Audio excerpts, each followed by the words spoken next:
Skullface, real name unknown. Born in Hungary, more specifically northern Transylvania after it reverted to Hungary from Romania.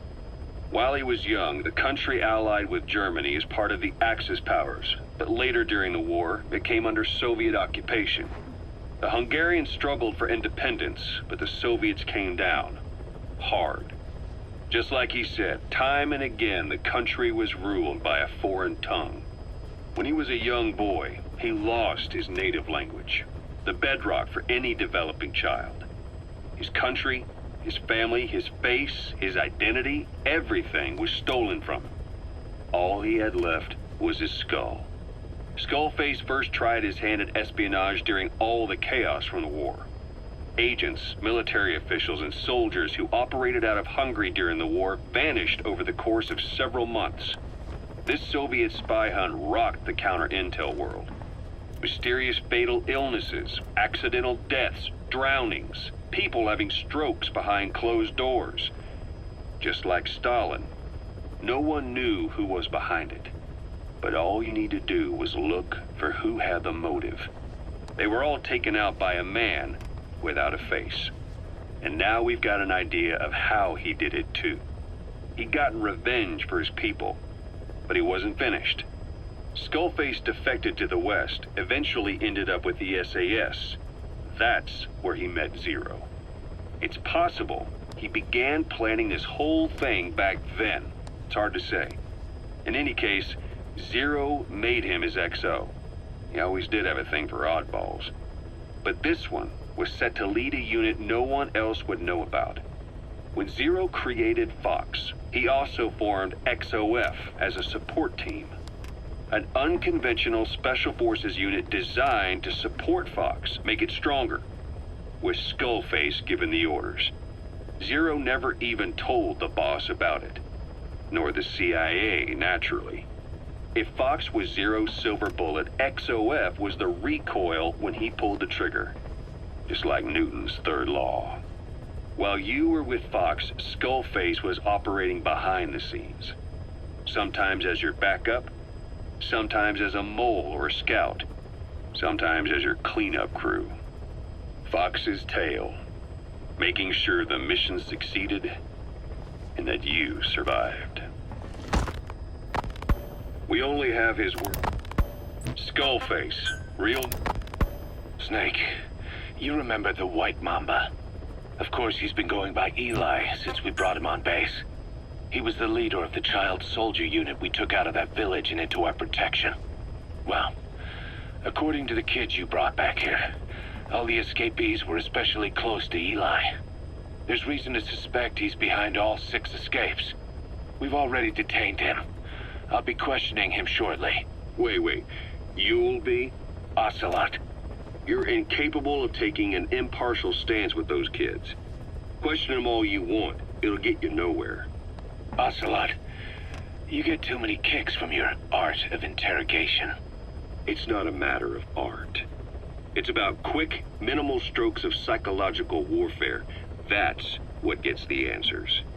And it's the best way to keep both questioner and subject safe. The risks only increase the more an interrogation drags on.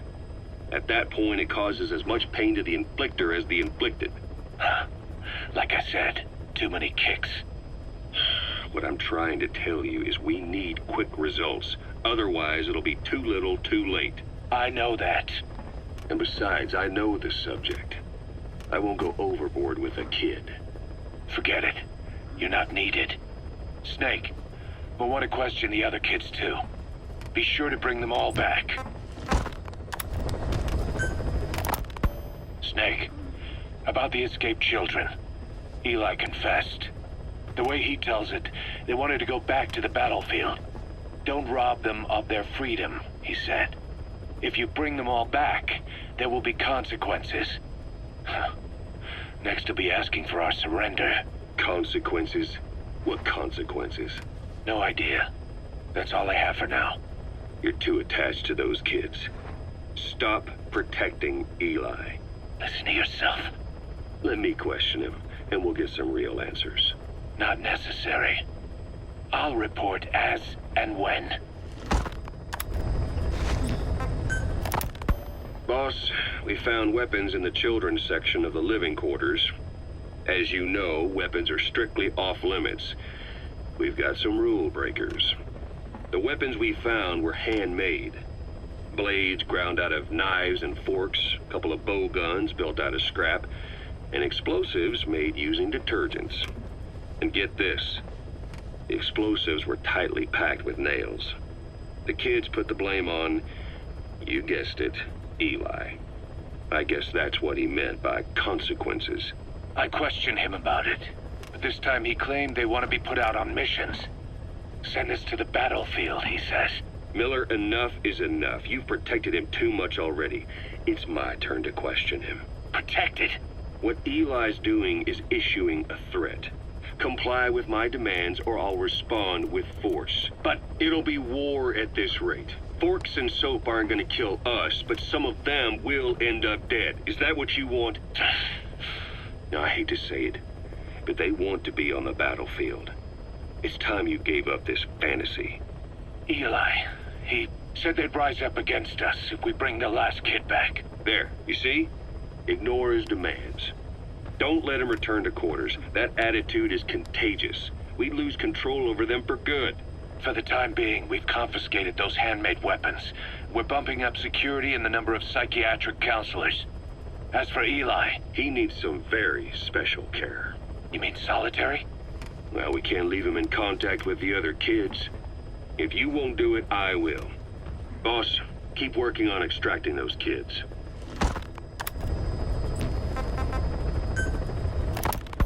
We finished decoding the informant's report. That floating kid we've run into a few times now. Looks like he was a test subject in clinical experiments. The Soviets called him the Third Boy.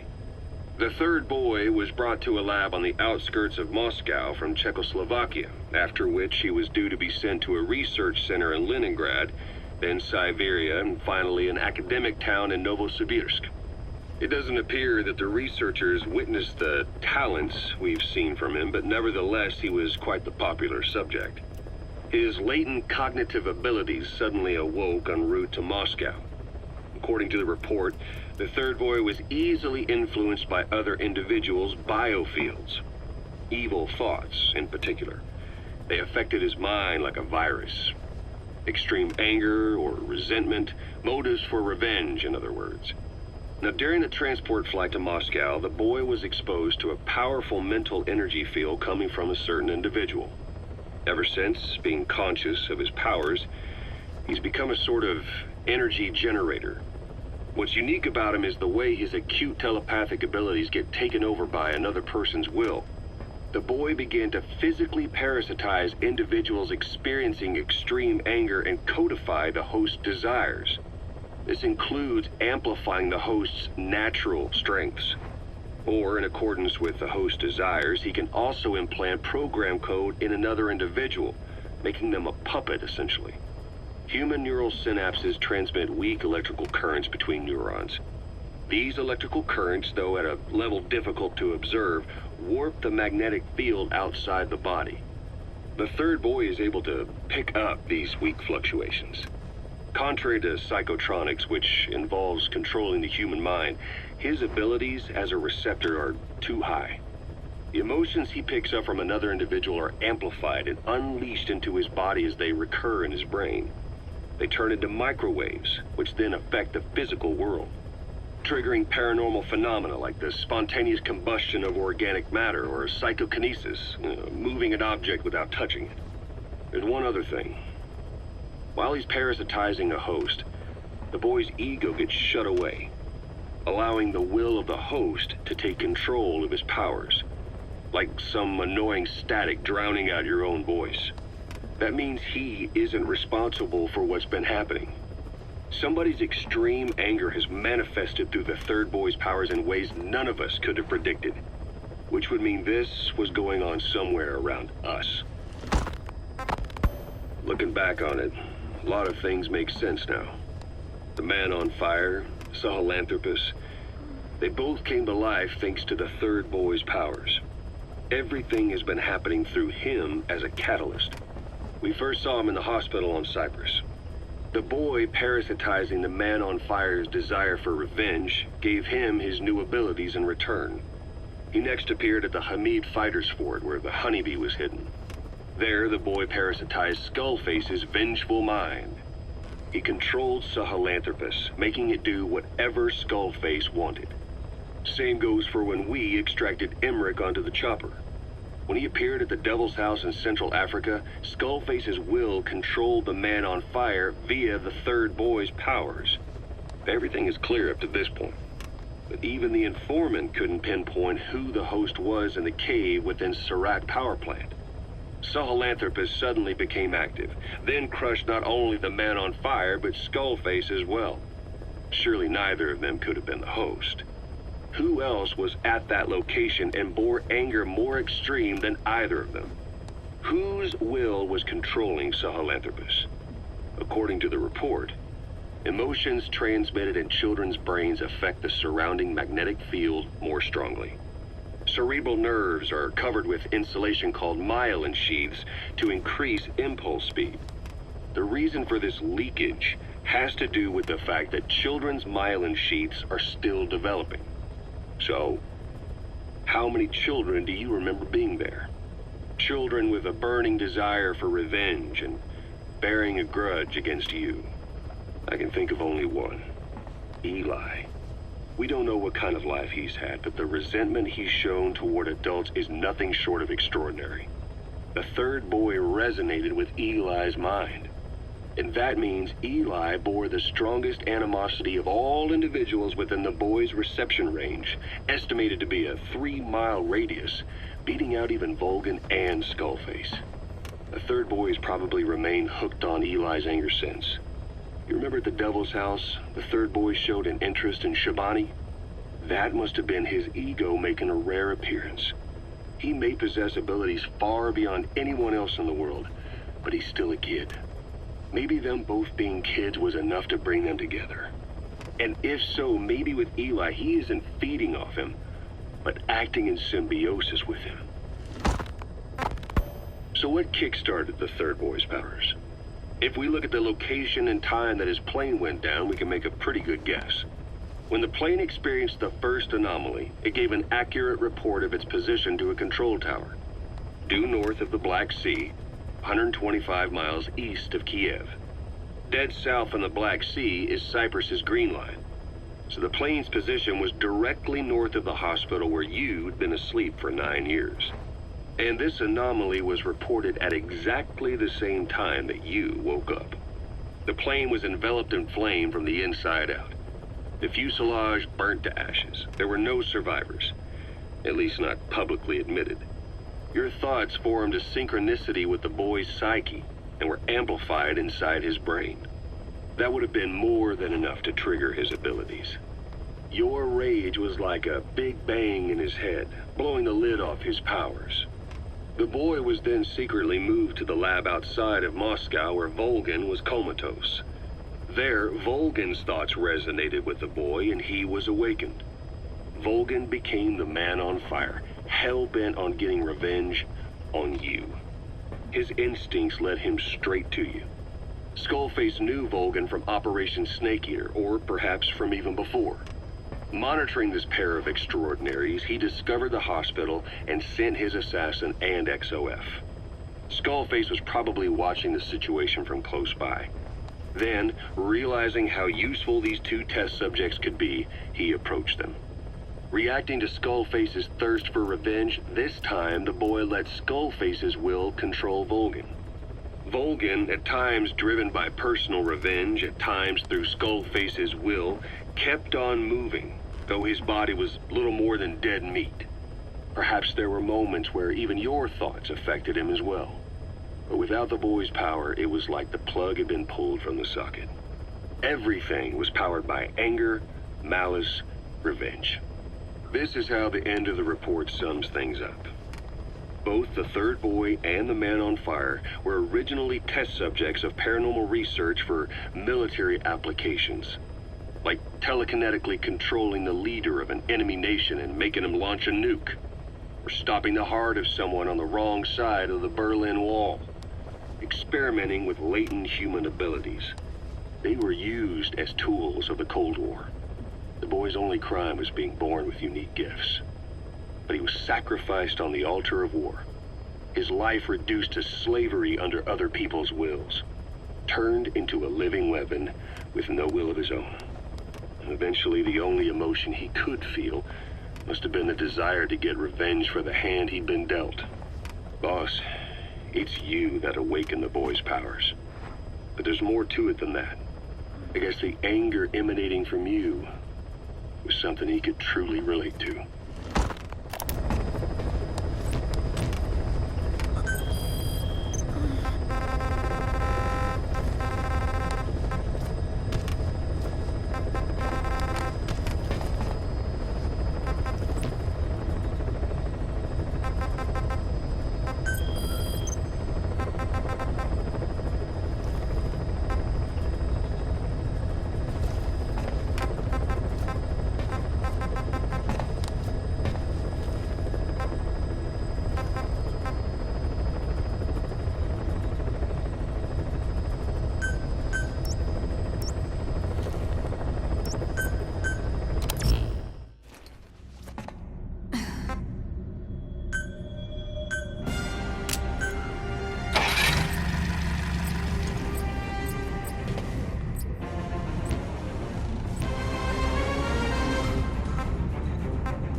Boss, the Soviet engineer is being held prisoner at the Wak Sin barracks. You need to find him and get him out. He tried to defect from the base camp up north, but it didn't work out. Now they're holding him at Wak Sin. He's offered his technical skills to us as long as we can guarantee his safety. You have to extract the target.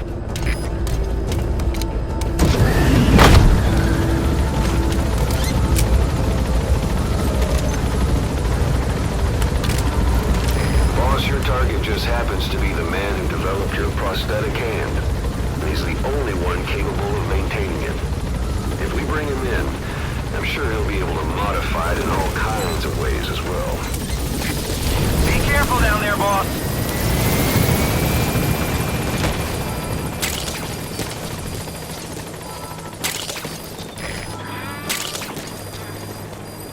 Fire!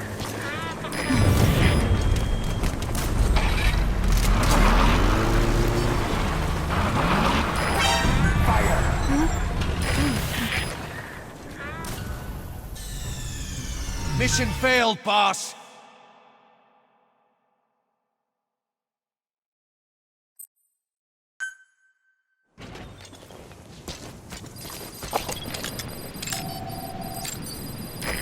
Cover me!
Consider him a traitor now, so he'll be treated like any other prisoner. Капец, Дмитрий-2! Атакован! Противника не видно! Прием! Это КП, понял. Будьте начеку. Выкрути врага. Конец связи.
fire.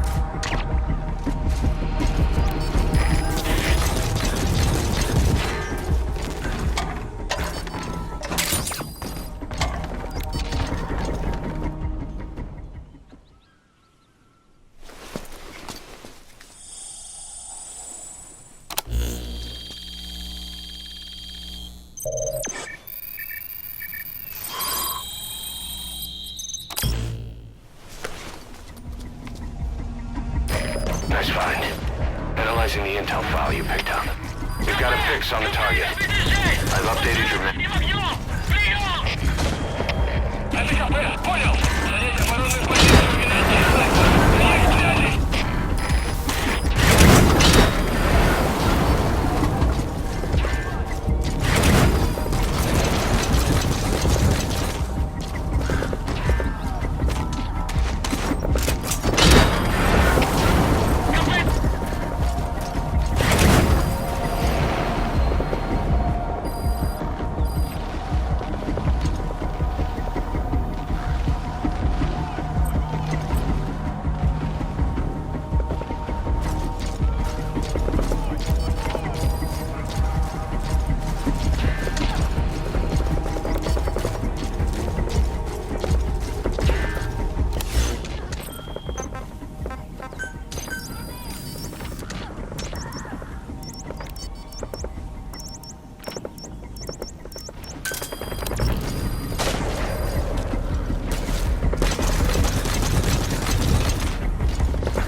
out of there.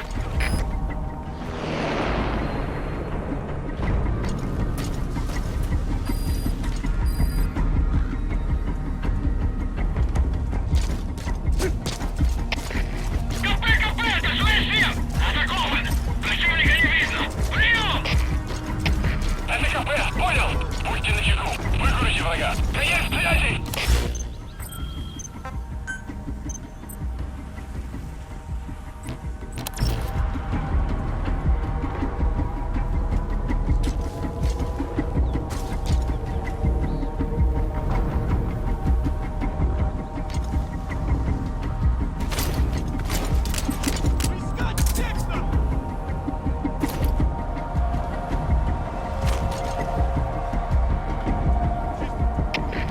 КП! Это СВ-7! Вы закончили поиски! Никто не обнаружен! Прием! Это КП! Понял! Будьте бдительны! Не позволяйте им напасть на вас! Конец связи!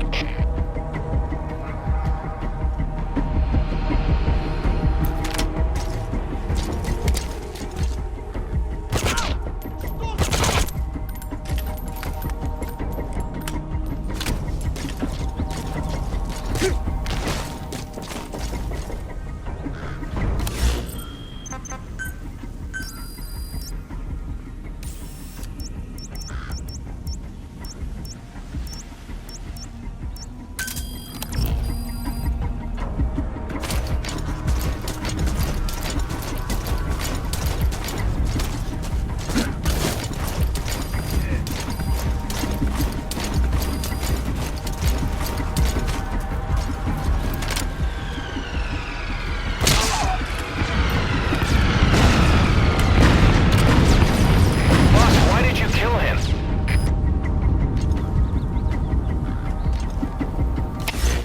КП! Это Дмитрий-6! Атакован с неизвестной позиции! Target should be somewhere in that area. Это КП! Понял! Будьте начеку! Выкурите врага! Конец связи!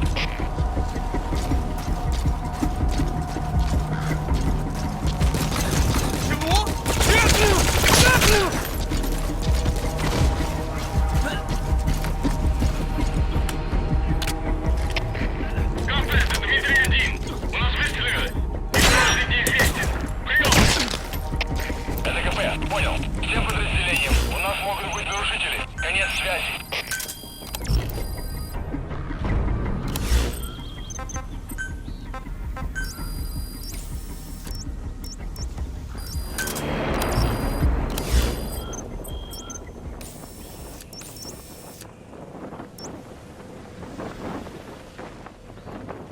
You're gonna need more information to pinpoint a location.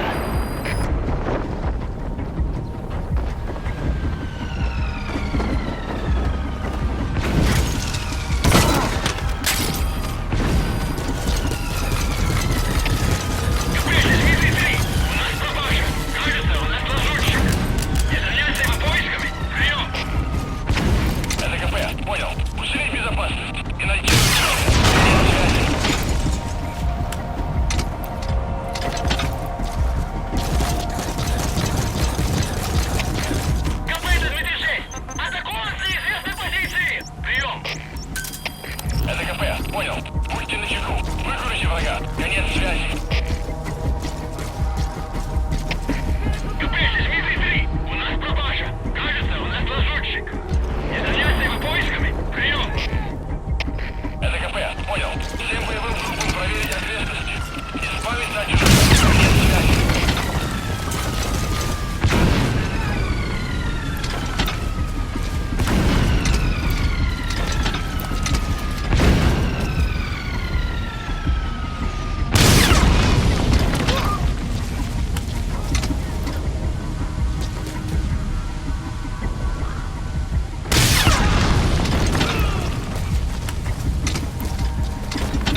mission's a failure.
Fire!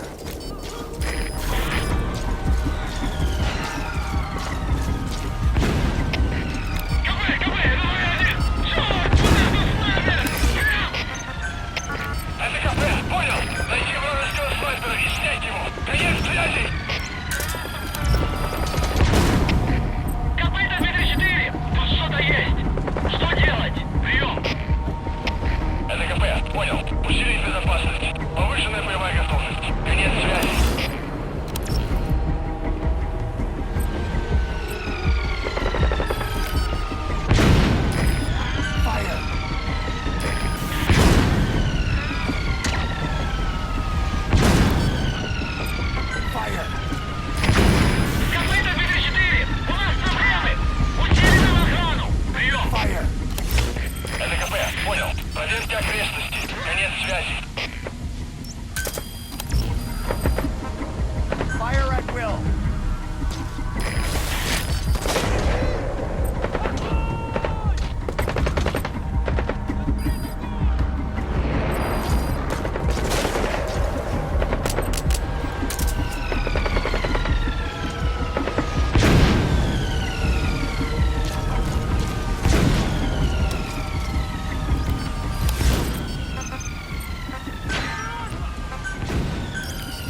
Boss, you've entered a building.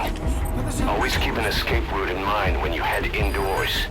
If you get surrounded, you'll have nowhere to run.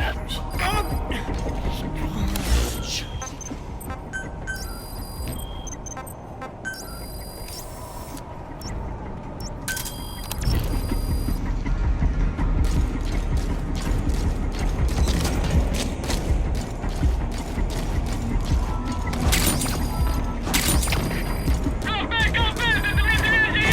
Они атаковали! Но мне не видно врага! Прием! Это КП, понял! Будьте начеку! Выкройте врага! Есть связи!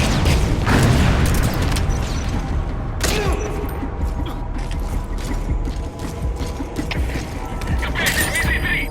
Атакован! Противника не видно! Прием! Это КП, понял! Будьте начеку! Выкройте врага! Конец связи!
There, that's the target.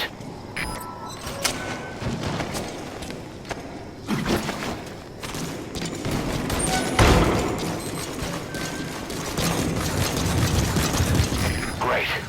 If there's nothing in the way overhead, you should be able to fold him in.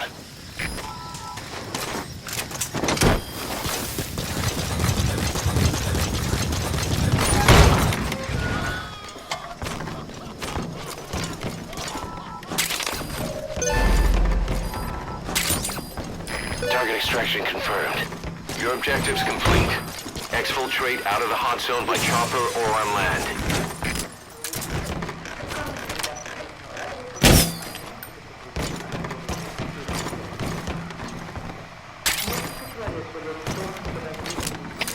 Всем боевым группам, это кафе. Вышел из строя целый ряд ламп. Похоже на проблемы с электроэнергией. Ближайший патруль. Проверить сеть питания.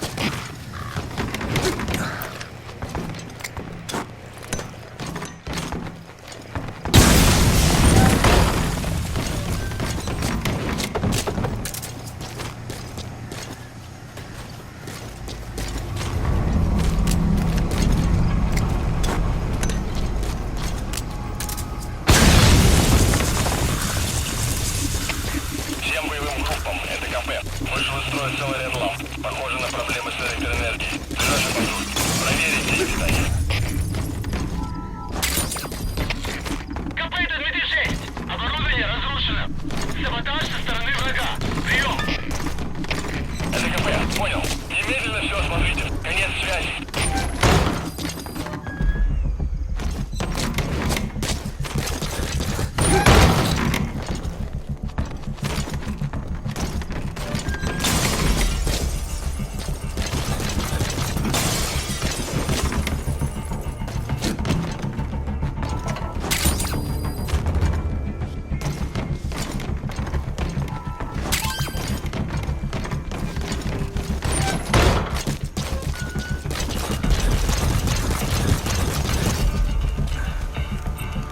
Fire!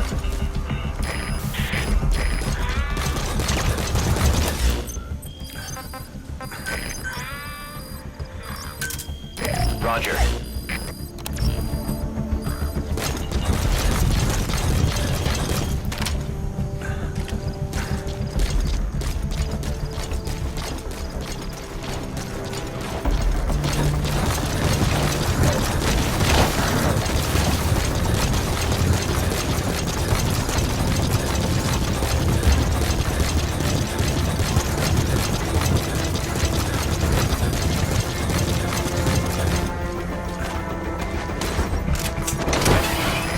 This is B-Quad.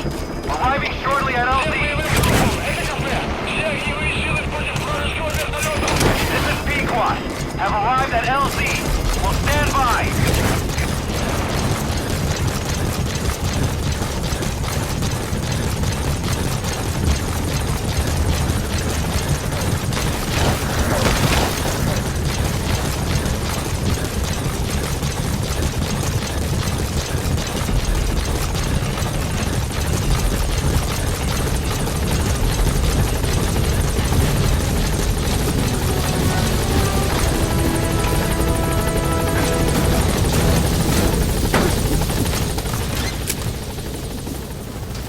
Gaining altitude.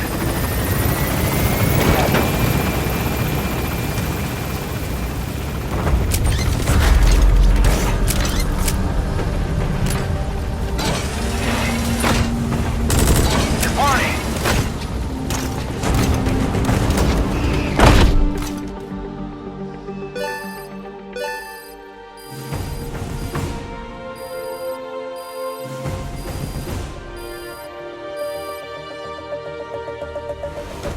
Mission complete. Great work.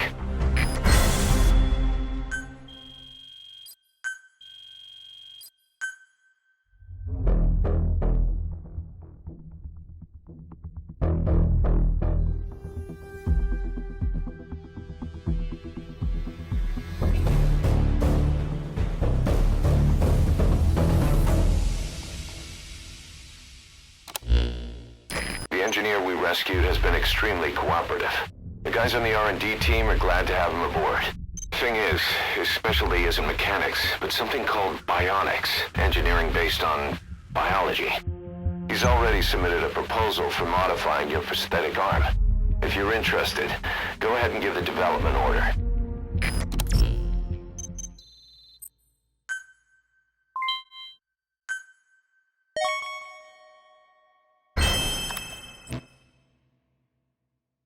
Boss, we have an emergency. There's been another outbreak of the vocal cord parasites on the base. Several men are dead. It started in the laboratory on the quarantine platform where the radiation leak occurred. I'd only just deployed the security team. I've sent in a rescue team to help, but they haven't returned. Boss, I need you on this. Come back to Mother Base ASAP.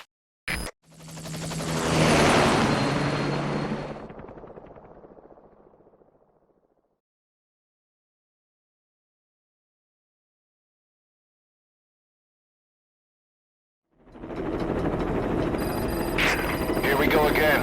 There's been another outbreak in the laboratory. The quarantine platform. We sent a team to investigate and recover the survivors, but they haven't returned. There's nothing on the radio either. We got a backup team ready to go. Just give the order and I'll go alone. Boss, what are you... There's no need for that. We can't afford to lose anyone else. We have no idea what's going on in there. Exactly. Anyone still alive's at their breaking point. Last thing we need is another unit storming in. No telling how they'd react.